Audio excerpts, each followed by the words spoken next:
Oliver Twist, or The Parish Boy's Progress, by Charles Dickens. Chapter 6. Oliver, being goaded by the taunts of Noah, rouses into action and rather astonishes him. The month's trial over, Oliver was formally apprenticed. It was a nice sickly season just at this time. In commercial phrase, coffins were looking up, and in the course of a few weeks, Oliver acquired a great deal of experience. The success of Mr. Sowerberry's ingenious speculation exceeded even his most sanguine hopes. The oldest inhabitants recollected no period at which measles had been so prevalent or so fatal to infant existence, and many were the mournful processions which little Oliver headed, in a hatband reaching down to his knees, to the indescribable admiration and emotion of all the mothers in the town. As Oliver accompanied his master in most of his adult expeditions too, in order that he might acquire that equanimity of demeanour and full command of nerve which was essential to a finished undertaker, he had many opportunities of observing the beautiful resignation and fortitude with which some strong-minded people bear their trials and losses. For instance, when Sowerberry had an order for the burial of some rich old lady or gentleman, who was surrounded by a great number of nephews and nieces, who had been perfectly inconsolable during the previous illness, and whose grief had been wholly irrepressible even on the most public occasions, they would be happy among themselves as need be, quite cheerful and contented, conversing together with as much freedom and gaiety as if nothing whatever had happened to disturb them. Husbands, too, bore the loss of their wives with the most heroic calmness. Wives again put on weeds for their husbands, as if, so far from grieving in the garb of sorrow, they had made up their minds to render it as becoming and attractive as possible. It was observable, too, that ladies and gentlemen who were in passions of anguish during the ceremony of interment recovered almost as soon as they reached home, and became quite composed before the tea-drinking was over. All this was very pleasant and improving to see, and Oliver beheld it with great admiration. That Oliver Twist was moved to resignation by the example of these good people, I cannot, although I am his biographer, undertake to affirm with any degree of confidence.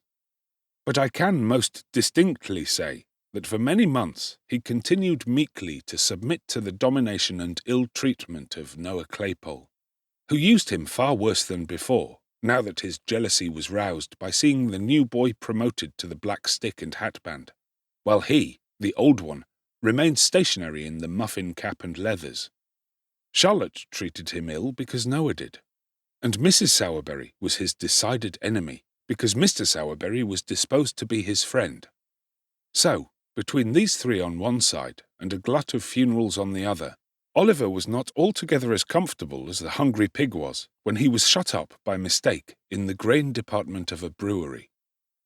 And now I come to a very important passage in Oliver's history, for I have to record an act, slight and unimportant perhaps in appearance, but which indirectly produced a material change in all his future prospects and proceedings.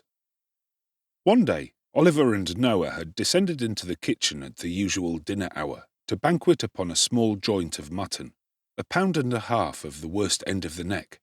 When Charlotte being called out of the way, there ensued a brief interval of time, which Noah Claypole, being hungry and vicious, considered he could not possibly devote to a worthier purpose than aggravating and tantalizing young Oliver Twist. Intent upon this innocent amusement, Noah put his feet on the tablecloth and pulled Oliver's hair, and twitched his ears, and expressed his opinion that he was a sneak, and furthermore announced his intention of coming to see him hanged, whenever that desirable event should take place, and entered upon various topics of petty annoyance, like a malicious and ill-conditioned charity boy as he was. But, making Oliver cry, Noah attempted to be more facetious still, and in his attempt did what many people do to this day when they want to be funny. He got rather personal. "Workus," said Noah, "how's your mother?" "She's dead," replied Oliver. "Don't you say anything about her to me." Oliver's colour rose as he said this. He breathed quickly, and there was a curious working of the mouth and nostrils, which Mr. Claypole thought must be the immediate precursor of a violent fit of crying. Under this impression, he returned to the charge. "What did she die of, Workus?" said Noah. Of a broken heart, some of our old nurses told me, replied Oliver, more as if he were talking to himself than answering Noah. I think I know what it must be to die of that. "Tol de roll lol lol right full Larry, Workus," said Noah, as a tear rolled down Oliver's cheek. "What set you a snivelling now?" Not you, replied Oliver sharply. There, that's enough. Don't say anything more to me about her. You'd better not. "Better not?" exclaimed Noah. "Well, better not. Workus, don't be impudent.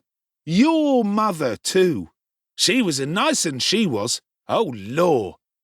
And here Noah nodded his head expressively, and curled up as much of his small red nose as muscular action could collect together for the occasion. "You know, Workus," continued Noah, emboldened by Oliver's silence, and speaking in a jeering tone of affected pity, of all tones the most annoying. "You know, Workus, it can't be helped now, and of course you couldn't help it then, and I am very sorry for it, and I'm sure we all are, and pity you very much. But you must know, Workus, your mother was a regular right-down bad un." What did you say? Inquired Oliver, looking up very quickly. "A regular right-down bad un, Workus," replied Noah coolly.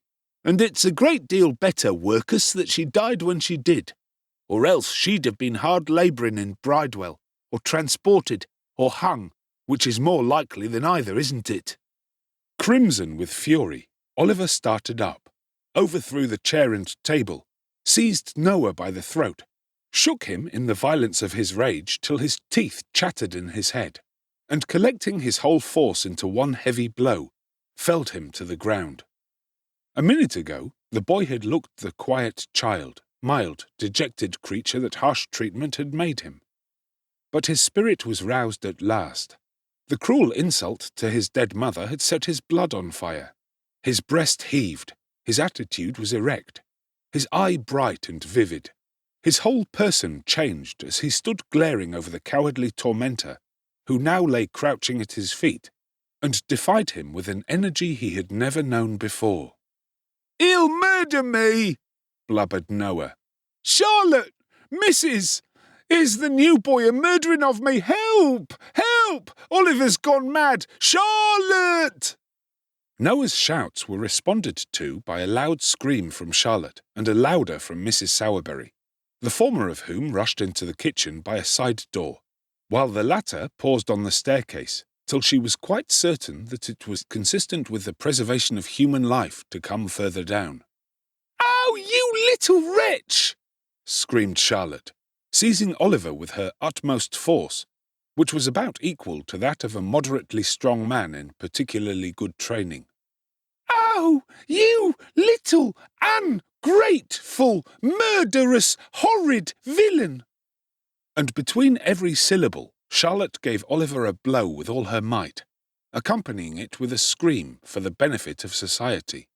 Charlotte's fist was by no means a light one, but, lest it should not be effectual in calming Oliver's wrath, Mrs. Sowerberry plunged into the kitchen and assisted to hold him with one hand, while she scratched his face with the other. In this favourable position of affairs, Noah rose from the ground and pommelled him behind. This was rather too violent exercise to last long. When they were all wearied out and could tear and beat no longer, they dragged Oliver, struggling and shouting, but nothing daunted, into the dust cellar and there locked him up. This being done, Mrs. Sowerberry sunk into a chair and burst into tears. "Bless her! She's going off," said Charlotte. "A glass of water, Noah dear. Make haste." "Oh, Charlotte," said Mrs. Sowerberry, speaking as well as she could through a deficiency of breath and a sufficiency of cold water which Noah had poured over her head and shoulders. "Oh, Charlotte, what a mercy we have not all been murdered in our beds." "Oh, mercy indeed, ma'am," was the reply. I only hope this'll teach Master not to have any more of these dreadful creatures that are born to be murderers and robbers from their very cradle. Poor Noah! He was all but killed, ma'am, when I come in. Poor fellow, said Mrs. Sowerberry, looking piteously on the charity boy. Noah, whose top waistcoat button might have been somewhere on a level with the crown of Oliver's head, rubbed his eyes with the inside of his wrists while this commiseration was bestowed upon him, and performed some affecting tears and sniffs. "What's to be done?" exclaimed Mrs. Sowerberry. "Your master's not at home. There's not a man in the house, and he'll kick that door down in 10 minutes. Oliver's vigorous plunges against the bit of timber in question rendered this occurrence highly probable. Dear, I don't know, ma'am," said Charlotte, "unless we send for the police officers." "Or the milling-terry," suggested Mr. Claypole. "No," said Mrs. Sowerberry, bethinking herself of Oliver's old friend. "Run to Mr. Bumble, Noah, and tell him to come here directly, and not to lose a minute. Never mind your cap. Make haste. You can hold a knife to that black eye as you run along. It'll keep the swelling down." Noah stopped to make no reply, but started off at his fullest speed.